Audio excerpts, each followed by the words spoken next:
বন্ধুরা আজ বানিয়ে দেখাবো ফুলকপির একটি সম্পূর্ণ নিরামিষ রেসিপি, যেটা কি খেতে অবাক করা স্বাদ হয়।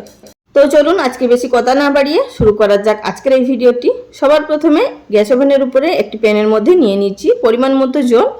তার মধ্যে দিয়ে দিলাম বড় সাইজের টমেটোর 1.5 খানা, এভাবে লম্বা লম্বা করে কেটে। আর এখানে অবশ্যই টমেটোর পরিমাণটা একটু বেশিই লাগবে।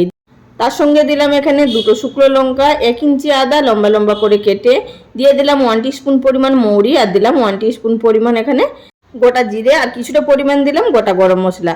এবার এটিকে ঢাকা দিয়ে ফুটিয়ে নেব 5 মিনিট মতো, যতক্ষণ না জলের মধ্যে পুরো গরম মশলার ফ্লেভারটা চলে আসছে এবং শুকনো লঙ্কা আর টমেটো যতক্ষণ না সিদ্ধ হয়ে যাচ্ছে।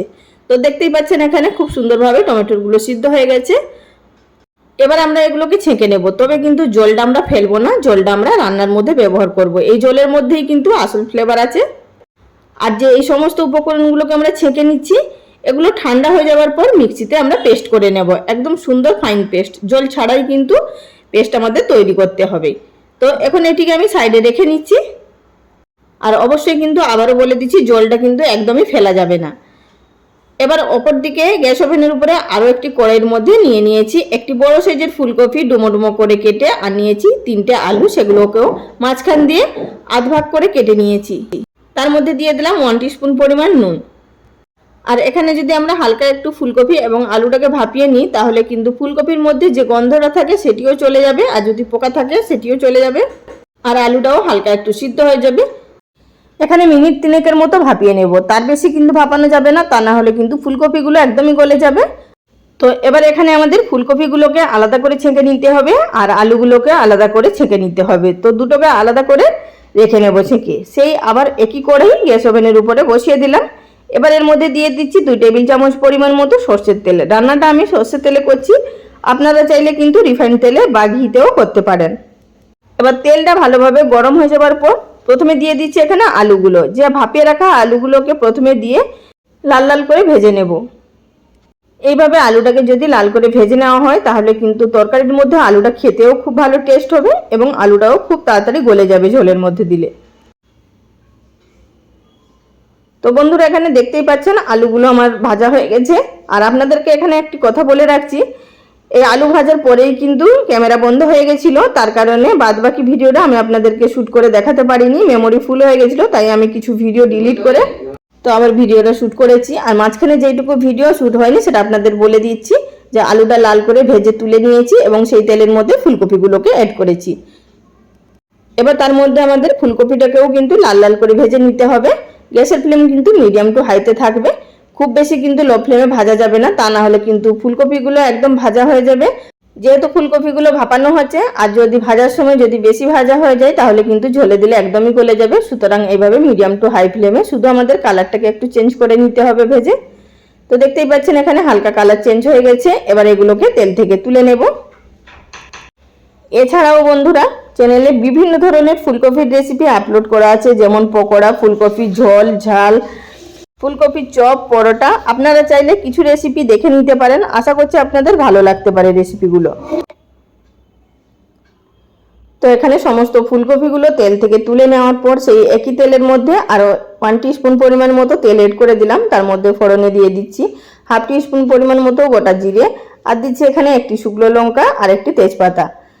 ফোড়নটাকে কয়েক সেকেন্ড ভেজে নেওয়ার পর এবার এর মধ্যে এড করে দিচ্ছি 1/2 টিস্পুন পরিমাণ মতো হলুদের গুঁড়ো বা পরিমাণ অনুযায়ী হলুদের গুঁড়ো। আর এখানে এবার আমরা এড করব যে মশলাটা আগে থাকতে পেস্ট করে রাখা হয়েছে সিদ্ধ করে, সেই মশলাটা। হলুদটা তেলের মধ্যে আগেই দিলাম এই কারণে, যাতে করে মশলাটা দেওয়ার পর চারিদিকে না ছিটকে যায়। আর গ্রাইন্ডিং জার ধুয়ে আরও কিছুটা পরিমাণ জল দিয়ে দিলাম। এবার এই মশলাটিকে আমাদের লো ফ্লেমে কষিয়ে নিতে হবে যতক্ষণ না তেল ভেসে আসছে। তো তারই মাঝখানে দিয়ে দিচ্ছি এর মধ্যে 1/2 টিস্পুন পরিমাণ মতো কাশ্মীরি লঙ্কার গুঁড়ো। এর মধ্যে কিন্তু আর আলাদা করে লঙ্কা গুঁড়ো ব্যবহার করব না ঝালের জন্য, যেহেতু এর মধ্যে 2টো লঙ্কা অলরেডি দেওয়া আছে। আর মশলাটাকে যত ভালোভাবে লো ফ্লেমে কষাবেন, ততই কিন্তু মশলাটার টেস্ট ভালো হবে। আর আপনারা কিন্তু মিডিয়াম ফ্লেমে মশলাটা কষাতে যাবেন না, তা না হলে কিন্তু মশলাটা শুধু কালার চেঞ্জ হয়ে যাবে আর ভেতর থেকে কিন্তু মশলাটা কুক হবে না।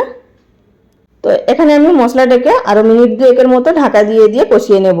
এতে করে খুব সুন্দরভাবে মশলাটা ভাজাও হয়ে যাবে এবং ভেতর থেকে সিদ্ধও হয়ে যাবে। তো দেখতেই পাচ্ছেন এখানে মশলাটা ভাজা হয়ে গেছে। এই পর্যায়ের মধ্যে এড করে দেব আগে থাকতে ভেজে রাখা আলুগুলো।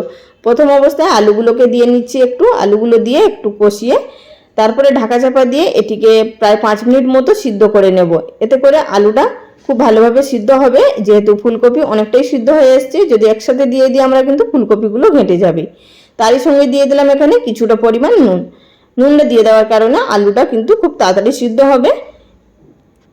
আর বন্ধুরা, আপনারা ভাবছেন নিশ্চয় যে এই রান্নাটা তো মশলা দেওয়া হয়ে গেছে, তবে কিন্তু আপনারা অপেক্ষা করুন, লাস্টে দেখতে পারবেন এর মধ্যে আরও একটি স্পেশাল মশলা ব্যবহার করা হবে, যাতে করে এই রান্নার টেস্ট আরও দ্বিগুণ বেড়ে যাবে। আপনারা তো ফুলকপির বিভিন্ন ধরনের রেসিপি তৈরি করে খেয়েছেন, আমার কথা শুনে একবার এই পদ্ধতিতে তৈরি করে খেয়ে দেখুন, খেতে কিন্তু দুর্দান্ত লাগবে। যে কোনো আপনারা নিরামিষের দিনেও বানিয়ে নিতে পারেন বা আমিষের দিনেও বানিয়ে নিতে পারেন। ফুলকপির এই রেসিপি কিন্তু যে কোনো আমিষ রান্নাকে হার মানিয়ে দিতে পারে। তো বন্ধুরা, এখানে আলুটাকে 5 মিনিট মতো ঢাকা দিয়ে কষিয়ে নেওয়ার পর এবার এর মধ্যে এড করে দিলাম ভেজে রাখা ফুলকপিগুলো দিয়ে আরও 2 মিনিট মতো কষিয়ে নেব, যাতে করে ফুলকপির মধ্যে মশলার ফ্লেভারটা ঢুকে যায়।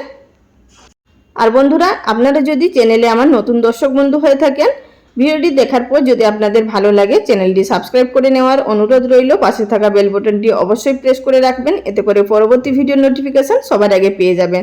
আর যারা ফেসবুক পেজ থেকে দেখছেন তাদের কাছেও রিকোয়েস্ট রইল পেজটি ফলো করে নেওয়ার জন্য।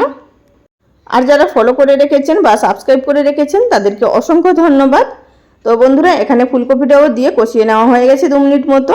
এখন এর মধ্যে জল এড করে দেব। যেই জলটার মধ্যে আমরা মশলাগুলো সিদ্ধ করে রেখেছিলাম সেই জলটা প্রথমে এর মধ্যে দিয়ে দেব। আমি এখানে প্রথমে মশলা ফোটানো জলটা দিয়ে দিলাম, পরে আরও একটু জল দিয়ে দিচ্ছি। আমি এখানে যতটা আমার প্রয়োজন অনুযায়ী ঝোল রাখবো আমি সেই অনুযায়ী জলটা দিলাম, আর আপনারা আপনাদের প্রয়োজন অনুযায়ী যতটা ঝোল রাখবেন সেই অনুযায়ী কিন্তু এখানে জলটা ব্যবহার করবেন। তো বন্ধুরা, এখানে জলটা দিয়ে দিলাম। একটু ফুলকপিগুলোও সিদ্ধ হবে আর একটু আলুগুলোও সিদ্ধ হতে বাকি আছে। যতক্ষণে ঝোলটা ফুটছে ততক্ষণে আমরা একটি স্পেশাল মশলা বানিয়ে নেব, যে বলেছিলাম মশলাটা দিতে বাকি আছে। দিয়ে দিলাম 1 টিস্পুন পরিমাণ মৌরি, 1 টিস্পুন পরিমাণ পোস্ত, আর দিলাম 1 টিস্পুন পরিমাণ মতো কসুরি মেথি। হালকা ড্রাই রোস্ট করে নেব, খুব বেশি এখানে কড়া করে ভাজবো না। তো যখনই দেখবেন হালকা হালকা করে পোস্তর দানা ফুটতে শুরু করছে সেই অবধি কিন্তু আমাদের ভেজে নিতে হবে। তারপরে এটিকে নামিয়ে ঠান্ডা করে গুঁড়ো করে নিতে হবে। তো দেখতেই পাচ্ছেন এখানে ভাজা হয়ে গেছে। এবার এটিকে নামিয়ে ঠান্ডা করে গুঁড়ো করে নেব। এবার চলে যাচ্ছি তরকারির দিকে। যে তরকারির ঝোলটা ফুটছিল সেটিকে ঢাকা চাপা দিয়ে এবার গ্যাসের ফ্লেম একেবারে লোতে করে দিয়ে আরও 5 মিনিট মতো ফুটিয়ে নিলাম।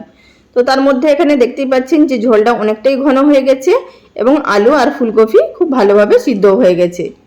এই পর্যায়ে কিন্তু নুনটা অবশ্যই চেক করে নেবেন, যদি প্রয়োজন হয় নুনটা অবশ্যই ব্যবহার করবেন। তো এবার সব শেষে দিয়ে দিচ্ছি এর মধ্যে ভেজে রাখা মশলাটা। তো মশলাটা দিয়ে দেওয়ার পর এবার এখন এর মধ্যে দিয়ে দিচ্ছি 1 টিস্পুন পরিমাণ মতো চিনি। যেহেতু নিরামিষ রান্না তাই সামান্য পরিমাণ মতো চিনি ব্যবহার করলাম। এতে করে মিষ্টি হবে না খুব বেশি, তবে হালকা একটু মিষ্টি ভাব আসবে, তাতে করে খেতে টেস্ট লাগবে।